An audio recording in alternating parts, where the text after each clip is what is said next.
code. You're coding Android, and it's all the other systems are coded in its own flavor of whatever coding that it is required. The difference that we've talked about today that are really more Adobe specific come into PhoneGap, which there is some open source alternatives that go with that, because PhoneGap was originally an open source platform.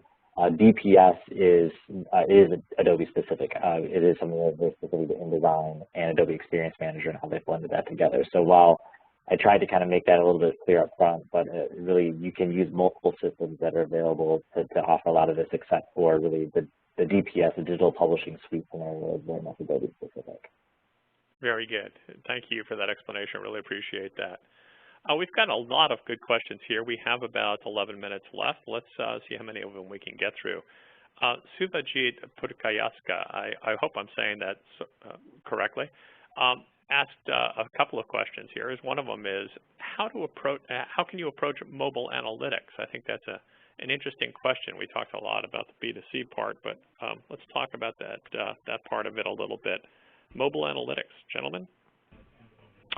So I could jump into that one, Fred. Obviously, you know, one of the things that we use to determine what new functionality is going to be built into our you know, channels is based upon what we see users doing and behaving, you know, on the channels that are, you know, out there already.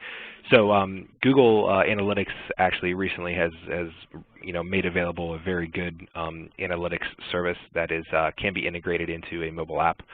That's platform agnostic, and it works especially well with some of these hybrid apps that are more JavaScript based.